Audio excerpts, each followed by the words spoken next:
بيقلب في الكاف سبريسنت.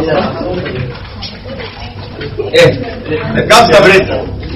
امتى يا جماعه بضطر ادي بوتنت انتي تاسيف او كاف سبريسنت؟ بيقول لي في حالات اللانج كانسر الديكسوميثورفان ما هواش كافي لوحده عشان يوقف الايه الكاف، فابتدي اشتغل بالكودايين.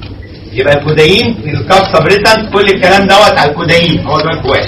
الكاف سبريسنت هو الكوداين، ده بديه في حالات اللانج كانسر مع ديكسوميثورفان، حاجه انتي تاسيف والكلام من دوت. بالاضافه الاطفال ممكن من كتر الكاف يحصل لهم ريسبيراتوري ديبريشن. يبقى الكاف سبريسنت بديه في حالات الايه دراي كاف. اوعى تدي كاف سبريسنت في حالات البرودكتيف كاف، ده هو بيكح عشان يطلع الافرازات اللي عنده، فانت ما ينفعش توقف الكاف انت كده، او ممكن يتخنق او نايم بالليل يحصل سفوكيشن عشان البلغم والكلام من ده. يبقى الانتي تاسيف او الكاف سبريسنت بيديه في حالات الدراي كاف بس.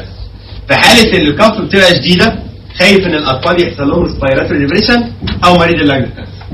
طبعا الكودايين بيجيبوا من الافيون، بيطلع على هيئه فوسفيت صوت. سؤال صح ولا غلط؟ جابوا قال لك الكودايين موجود على هيئه ميكونيت صوت، ماشي؟ يقول لك بقى ميكونيت سلفيت، الكودايين بيطلع من الاوبيوم على هيئه فوسفيت صوت، ده سؤال اهو، ماشي؟ طيب وخدنا اللي احنا ممكن نحضر الكودايين منين؟ من المورفين. الكودايين ده انتي تاسيف بيعالج الدراي كاف الجرعه دي هتحفظها، دي اول جرعه بنحفظها 20 مللي جرام، جرعه صغيره 20 مللي جرام، دي الجرعه بتاعت الدراي كاف انتي تاسيف.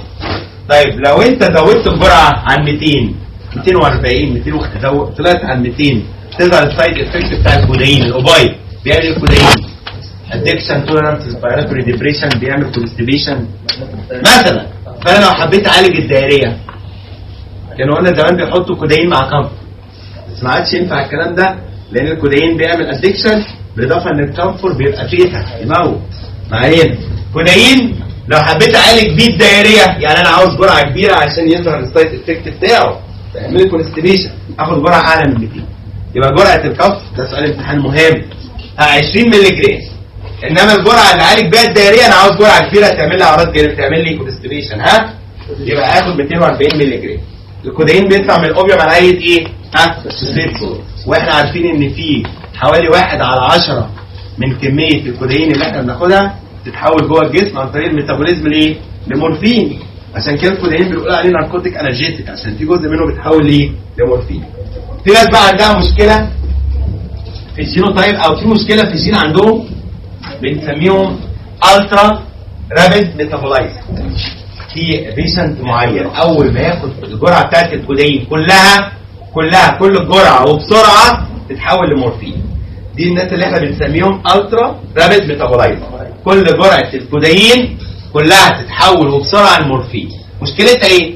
لو في مثلا نيرسنج ماذر واحده بترضع او كده وخدت الكودايين وهي الترا رابيد ميتابولايزر، هي عندها مشكله في الجينوتايب، عندها مشكله، تمام؟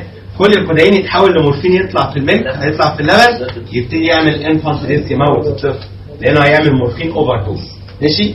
يبقى مشكله الالترا رابيد ميتابولايزر ده في حاله النيرسنج ماذر، لان كل المورفين او كل الكودايين اللي انا هاخده هيتحول ليه؟ لمورفين، ماشي؟ طيب